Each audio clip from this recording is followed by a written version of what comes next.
Hello students, हम आ गए हैं एक और एलएन मॉड्यूल का सेकंड क्वेश्चन लेके। तो आज हमारा क्वेश्चन है, if 18 gram of glucose is present in 1000 gram of solvent in the solution is said to be. अगर 18 gram of glucose 1000 gram solvent में प्रेजेंट है तो हम सोल्यूशन को क्या बोलेंगे? 1 मोलर, 0.1 मोलर, 0.5 मोलर या 0.1 मोलर। सबसे पहले ऐसे क्वेश्चन में आपको क्या करना पड़ता है? सबसे पहला काम जो है आपका वो है गिवन लिखना। तो मैं गिवन लिख लेता हूँ। तो गिवन क्या होगा? सबसे पहले हमें वेट ऑफ सॉल्यूट दिया हुआ है। सॉल्यूट क्या दिया है? 18 ग्राम। हम WB को सॉल्यूट के वेट से डिनोट करते हैं। WA हमें कितना दिया हुआ है? 1000 ग्राम। कितना दिया हुआ है? 1000 ग्राम। देखो यार, 1000 ग्राम दिया, 1000 gram of solvent, 18 gram of glucose. Glucose क्या है? सॉल्यूट। सॉल्वेंट क्या है? समझ आ रहा है ना? तो हमें ये मिल गया। इसके बाद हम क्या करेंगे? इसके बाद हमारा काम होगा, हमको मोलैरिटी का फॉर्मूला लिखना है।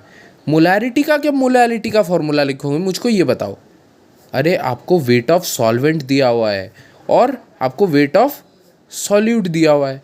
तो वेट ऑफ सॉल्वेंट अगर दिया हुआ है, सबसे इजी जो आप कंसंट्रेशन टर्म निकाल पाओगे इधर, वो तो आप मोलैलिटी निकालो, क्योंकि मोलैलिटी का जो फॉर्मूला होता है वो number of moles of solute upon weight of solvent in kg होता है।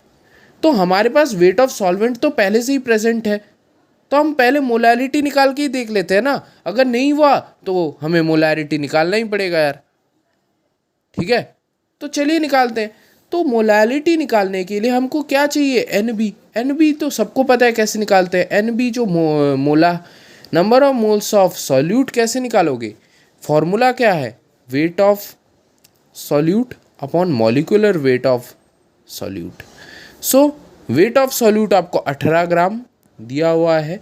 मॉलिक्यूलर वेट ऑफ सॉल्यूट आपको कितना दिया हुआ है? मॉलिक्यूलर वेट ऑफ सॉल्यूट, अरे आपको मिला है C6H12O6। तो 12 × 6 + 12 + 16 × 6, अगर इसको पूरा कैलकुलेट करोगे तो तुम्हारा आंसर आएगा 180। तो मैं 180 के साथ उसको डिवाइड कर देता हूँ, तो आंसर कितना आ जाएगा? 10। तो 1/10। ठीक है, 1/10। तो 1/10 क्या आ गया मेरा? NB कितना आ गया? मेरा NB आ गया 1/10। तो अगर मेरा NB 1/10 आ गया मेरे भाई, तो अगर मैं इधर फॉर्मूला अब लगा दूं मोलैलिटी का, तो मैं क्या मोलैलिटी निकाल पाऊंगा? 1/10 NB का वैल्यू पुट किया, फिर मैंने वेट ऑफ A पुट किया, जिसको हम 1 kg लिख सकते हैं। 1000 ग्राम को 1 kg लिख सकते हैं क्या? हाँ, तो मैं इसको kg में कन्वर्ट करके लिख दिया, तो मेरा आंसर कितना आ जाएगा? 0.1 मोलर। तो इधर देखो कौन सा आंसर मैच कर रहा है? 1 मोलर नहीं सर, 0.1 मोलर। अब दिक्कत क्या होती है ना, 0.1 मोलर में कुछ लोग टिक कर देंगे पूरा आंसर ठीक निकाल के भी। इसलिए देखो यार कितना इंपॉर्टेंट है मोलर ये सब टर्म्स। 0.5 मोलर नहीं, तो 0.1 molar is the correct option. फिर से मैं समझा देता हूँ जिनको समझ नहीं आया। सबसे पहले हमने गिवन लिखा, हमने वेट ऑफ सॉल्यूट लिखा, वेट ऑफ सॉल्वेंट लिखा, फिर हमने number of moles of solute निकाला, हमने मोलैलिटी के फॉर्मूले में पुट किया। मोलैलिटी के फॉर्मूले में पुट करने के बाद मेरा आंसर आया 0.1 मोलर।